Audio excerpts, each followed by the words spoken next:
Hello and hello. I don't know why I said it like that. Hello and welcome back to Chasing Excellence, a show about chasing what truly matters. Happy almost New Year. Happy end of the year. Hope it's going well for you. My name is Patrick Cummings. Thank you so much, as always, for joining us. This time around, we've got something from the Wayback Machine, a throwback to the Wayback Machine. We have a conversation that Ben and I had in 2018, which feels like both forever ago and yesterday. The reason I wanted to revisit this episode, a few weeks ago, we had a conversation Ben and I did about our 5 Factors year in review. It was a 2-part conversation. If you missed that one, I do highly recommend going back a few weeks and listening to it. I'm biased, but I like that one. And the reason I thought about this episode is because in one of those 2 episodes, the second one, I think, I admitted that there are times that I am guilty of being a bit of a news junkie. And I admitted that to Ben, and he was slightly surprised. And it reminded me, as I was putting the episode together, it reminded me of the first time we ever talked about why we shouldn't pay attention to the news. And it was in this episode from 2018. So I needed to be reminded of that. And so perhaps you do as well. We talk about in this conversation 10 things, 10 habits, 10 actions, 10 behaviors that we should just go ahead and stop doing. We talk about not hitting the snooze button, not leaving the dishes undone, not gossiping, not scrolling while we eat, and a handful more, including that don't watch the news. So that's what we've got this time around. I hope you enjoy it. If this is the first time you've heard it, that simply means you found us in the last couple of years. So welcome to you. And if you remember this episode, then high fives and chest bumps to you, because you are a Chasing Excellence OG, and we thank you for it. So without any further ado, here is a younger Ben and a younger me. I hope you enjoy. I've collected a list of things, and the list of things are things that I've heard you say or seen you say various places of things not to do. Mm-hmm. So instead of like a top 10, do these things and your life will be better, you talk often about things that you shouldn't do. Right? Mm-hmm. So we've got 10 of them. So I'm going to walk you through each one, and then we'll kind of talk about why one thing and where that came from. Yeah, I think I like this. Everyone's talking about things like, I think not to-dos are as important as to-dos. And everyone's got to-do lists, right? But I think not to-do lists are equally, or if not more, meaningful and powerful. And it's a different paradigm anyway, but I love it. Yeah, let's chat. Cool. Okay, so number 1, don't hit the snooze button. What does that mean? Why? Simple. So it's tied to the principle of proactivity. The very first thing you're supposed to do today is wake up. Mm-hmm. You're procrastinating the very first thing you're supposed to do. If you do that, the cascade and the ripple effect is huge. So let's just start off the day the right way. Never, ever snooze. Mm-hmm. Assuming that you don't hit the snooze, what do you do first thing then? Do you just like spring awake at 5 o'clock and you're good to go? Or is it like, was there a process of avoiding the snooze button? Every day I get tempted by the snooze button. Like every day. Like we live in the Northeast. It's cold. It's 5:25 in the morning. It's so much warmer under the covers. It's easy. It's easier. I tell myself that's not who I am. Yeah. Like I'm the type of guy that gets up at 5:25, and I tell myself this actually is important, and this does reflect what you do in the rest of your life. If you can't do this, like this is not a big deal. Like wake up. And it's one of those things that the short-term temptation seems so rewarding and so tempting. What are you really getting from 9 more minutes in bed? And why is it 9 minutes? Right? Yeah. And same type of thing with like the cookie. The cookie is so tempting. Yep. What are you really getting from that cookie?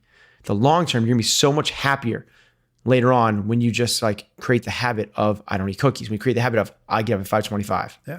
It also goes into sleep quality, right? Mm-hmm. Which we've talked about on this podcast before, but it's better for you to set your alarm for 10 minutes later. It's better to set your alarm for 10 minutes later when you actually want to wake up than to disrupt your sleep before you get up. That's essentially what you're doing. Right. You're putting a disruption into your sleep to allow yourself the pleasure of procrastination. Mm-hmm.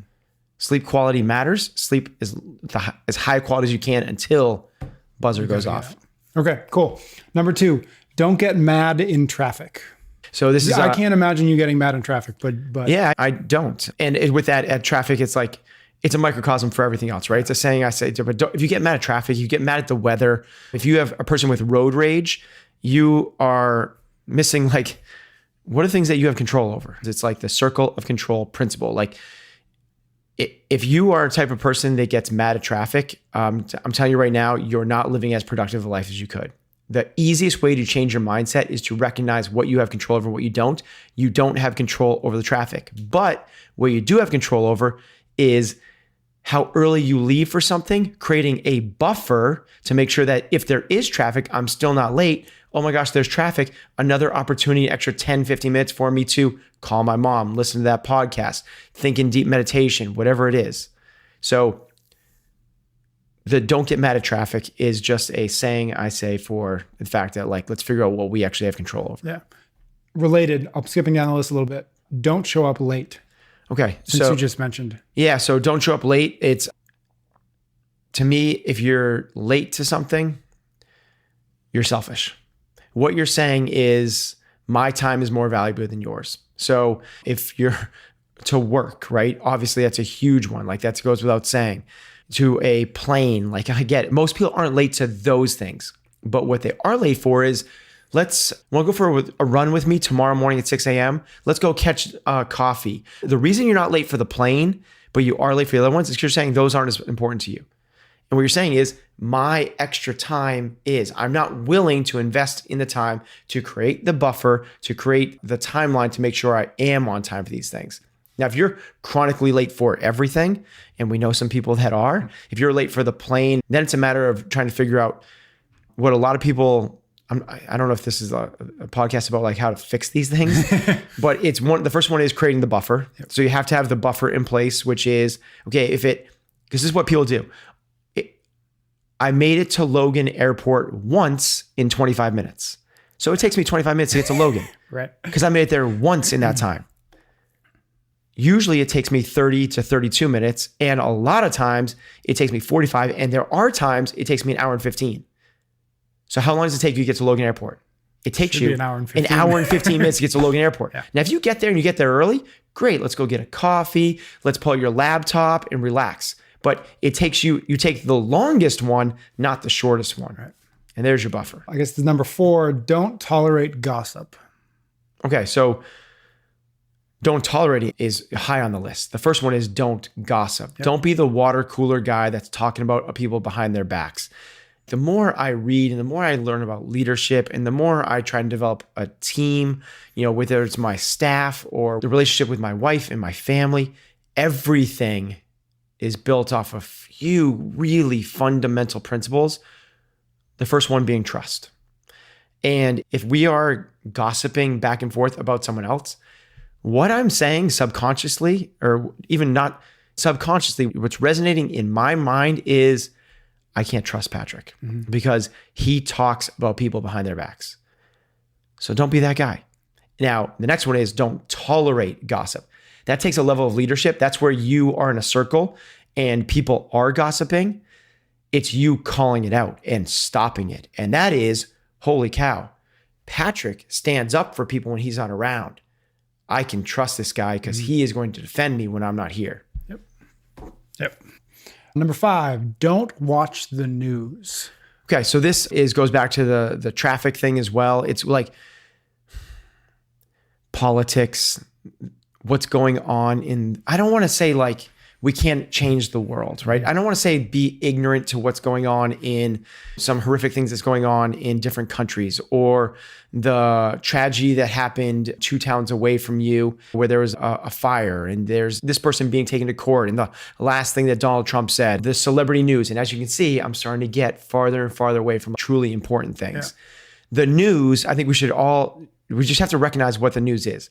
The news is entertainment. The news's job is not to inform you. What they're doing is they're trying to, the same way Instagram does, is grab your attention. Your attention is incredibly valuable. What are you paying attention to? Now, if you're paying attention to things that you can't affect, you can't move the needle on, that have no bearing on your life, you're wasting your time. You're not being productive. my saying for don't watch the news is let's focus on the things that we actually have control over.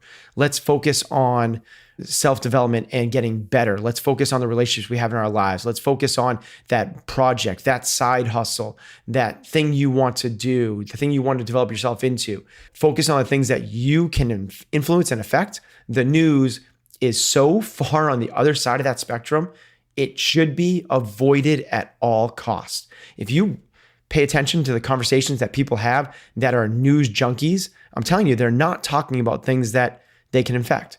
And this goes right to politics. Unless you are a policy maker, if you are trying to influence people to the left or to the right because you are on one side, you're having a lot of meaningless, I know it sounds important because you're talking about big items, you're having a lot of meaningless discussion. It's just one of those things that I think is such a distraction to our everyday lives. Let's push that away as best we can. We're going to be right back with the rest of our list in just a moment. But first, let's say thanks to a few sponsors who help us make this show possible. We're brought to you by Qualia, a brand dedicated to optimizing your health with science-backed formulas. Visit qualialife.com/excellence to save. And if you use excellence at checkout, you'll get an additional 15% off your purchase. Have you heard yet of senolytics? This groundbreaking class of ingredients is revolutionizing how we think about healthy aging. Qualia Senolytics works to eliminate senescent cells, often referred to as zombie cells that can slow us down as we age. Not that we're aging, we're not aging. Remember that. By removing those, it's a joke. Obviously you are. By removing these worn out cells, you can help your body thrive. Just take it 2 days a month. It's really quite simple. I have a little calendar invite. It just reminds me to do it once a month. It's great. It's vegan, it's gluten-free, and comes with a 100-day money-back guarantee. New research shows that senolytic supplementation can play a huge role in enhancing how we age. So if you want to feel more energetic and youthful, try Qualia Senolytic today. That's qualialife.com/excellence for up to 50% off and an extra 15% off when you use the code excellence at checkout. We're also brought to you by Lumen, the world's first handheld metabolic coach. If you want to stay on track with your health this holiday season, head to lumen.me/excellence for 15% off your purchase. Lumen measures your metabolism through your breath, providing personalized nutrition plans based on whether you're burning fat or carbs. Just breathe into your Lumen in the morning to get a real-time insight into your metabolism. You can also use it before and after workouts and meals, ensuring you're on top of your health game. Optimal metabolic health translates to benefits like easier weight management, improved energy, and better sleep. Lumen even tracks hormonal shifts, helping you maintain your energy levels and manage cravings effectively. Remember, Lumen is not a gadget or a quick fix solution. It requires real lifestyle changes to see results, but you're good for that. That's what you signed up for. It's also not just about weight loss. It's about understanding and improving your overall metabolic health.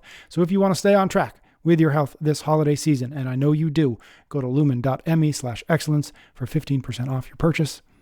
All right, let's jump back into the show. Number 6, don't pass judgment. Okay, so don't pass judgment. Don't criticize. This comes from Dale Carnegie's How to Win Friends and Influence People. The fastest way to get someone to not like you is to criticize them. Mm-hmm. And that's like, well, everyone's like, well, I don't criticize people. Think about when you give suggestions to your siblings, when you talk to... Never done that. Right, exactly. Like you're like, or a friend, and they're like, you know, it's just so easy. Or like you see, this is Heather's thing, is Heather's so good at this. You see the way someone's parenting their kids. It's so easy to pass judgment on that. Like, what are they doing? You're at a fair, or I don't know why I choose a fair. You're out in public, right? So weird I chose a fair. You're out in public and you see two parents walking two kids on leashes. Like, you're like, what kind of parents are those? Like, you're so quick to pass judgment. Well, you don't know. You don't know what that situation is. They might have runners and they are doing the best thing in the world for that kid. Because if that kid runs, and let's say the parents aren't as fast as the kid, and the kid is a runner and he's gone, what's your options there? Mm-hmm.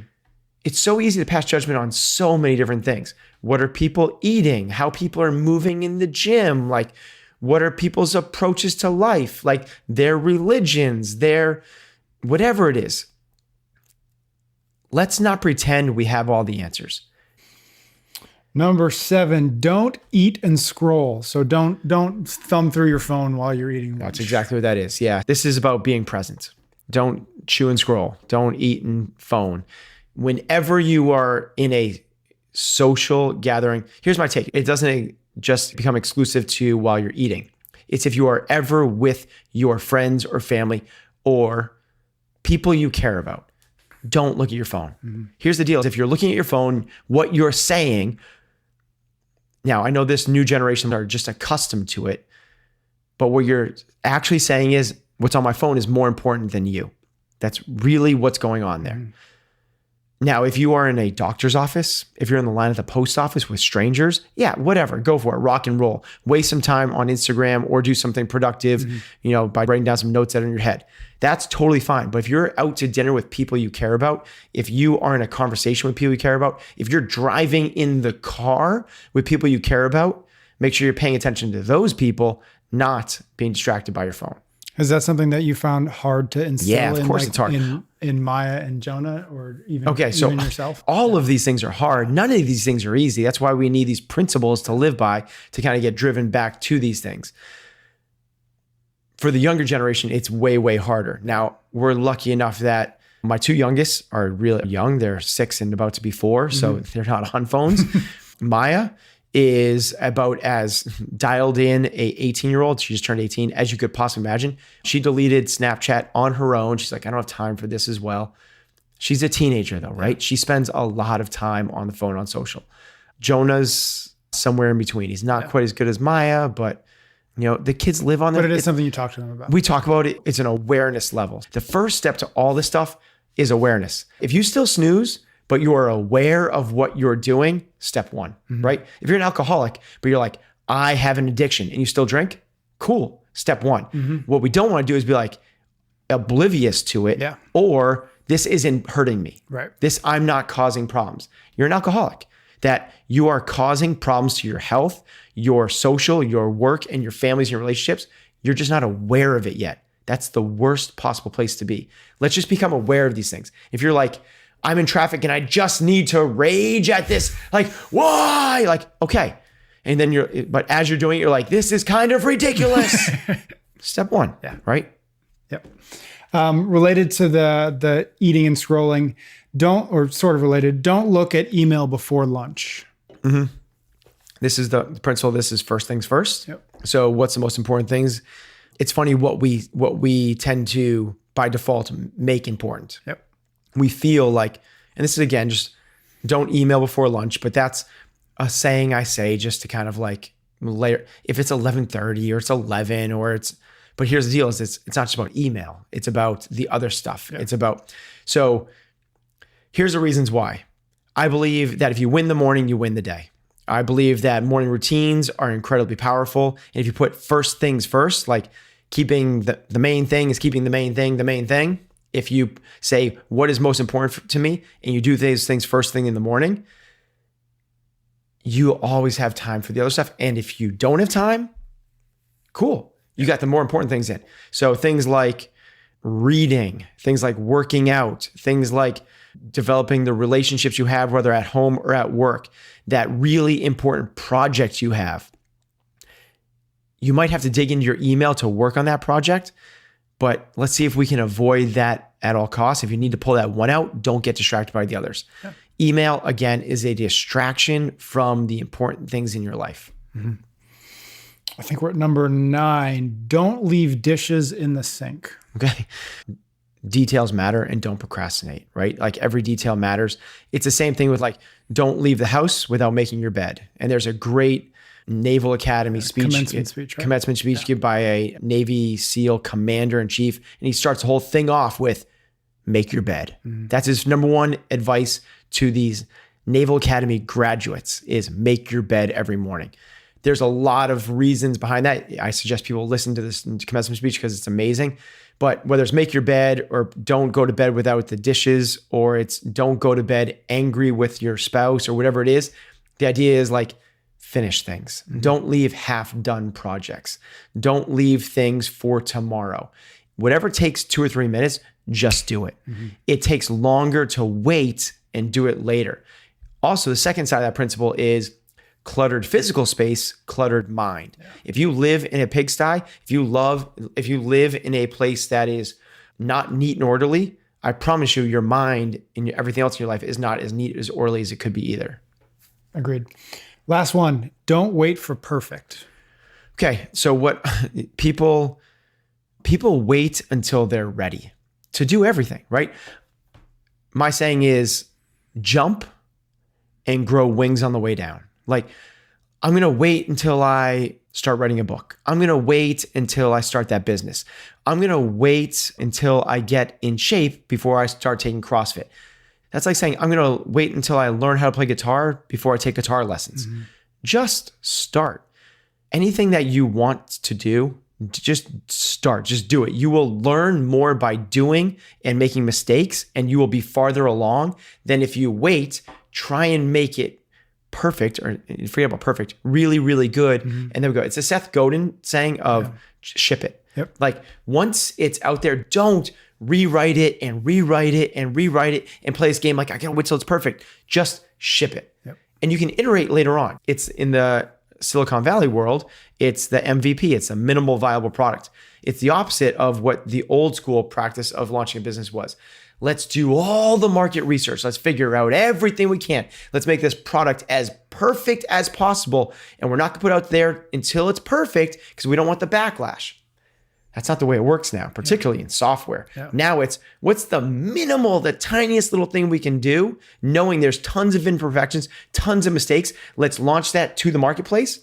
Let's let them tell us how to make this better. The iPhone, the first iPhone didn't have a calculator on it. They wanted to get it to the market. Same thing for you and starting CrossFit, you learning a language, you learning to play guitar, whatever it is, just go and do it. And along the way, you will learn more by doing than you will by procrastinating 100 times over. Yeah. So much of this list sort of feels like it goes back to the very simple one of what's in your control and what's not. Yeah. What's in your control, what's not, what's really important to you. Yeah. All those things are like principles based off of that. First things first, be proactive, circle of control. They all are stems of that because going back to like the Stoics and everyone else, that's really the thing. Let's focus on the things that you can influence. Yep. If you can't, you can't. Now, what a lot of people do is like traffic. I can't influence it, so whatever, I throw my hands up. Well, if you start to take a little more ownership. Yeah, I was going to say, once you figure out what you can control within that. So if you leave earlier, or you take a different route, or you reschedule your schedule. People are like, I can't control the weather. That's a step one. The worst is like, I'm living in the Northeast. I'm going to bitch and complain every time it's below 30 degrees. Guess what? Yeah, that's what it is. Yeah. But asserting control is deciding to wear a jacket or not wear a jacket. Or if you really don't like it, there's a place called San Diego. You are allowed to move to San Diego. Start to take ownership of your life. You complaining about the job you hate. Like the first step of that is like, okay, I'm going to stop complaining about this. I don't have control over my boss. I can't control the industry I'm in. I can't control my work schedule. That's a good first step. Then the next step is the evolution of that is, wait a minute. Can I control that? Mm-hmm. You can quit your job. You have control over what you do for a living. You do. Now, could it be hard? Could it be scary? Could it be a short-term hit to do that? Yes, of course it's going. Yes. But don't pretend it's a choice. You are choosing to go to your job instead of that. This is the saying of like, the student going to the professor and saying, Professor, I'm sorry, I'm going to miss Friday's class. I'm on the track team and I have to go to a track meet that's 2 states away. And the professor's saying, you have to or you choose to? And he says, well, I guess I don't have to go. And he's like, you're right. You don't have to go to that track meet. You are choosing to go there instead of taking my class. Are you choosing to do that? And the answer is yes. But like, figure out that you're not mandated to do a lot of the stuff. You are choosing to live the life you're living this way. Take some ownership. Alrighty then. That's all we got this time around. I hope you enjoyed that episode. And again, especially if you remember it the first time around, all the way back. in the before times of 2018. We thank you for being here for so dang long. If you happen to like this show, if you happen to like any of the episodes we put out as we go into this new year, I ask of you, share it with a friend or a cousin or a colleague or your coach at the gym. We would love to find more people just like you as we get into the new year, as we chase excellence together. We thank you in advance for sharing it, again, with a friend or a gym mate or a gym enemy, a Gemini. That's not a thing. I won't try to make it a thing. But we do thank you when you share the show. Ben and I are going to be back soon for a brand new episode of Chasing Excellence. Until then, keep on chasing.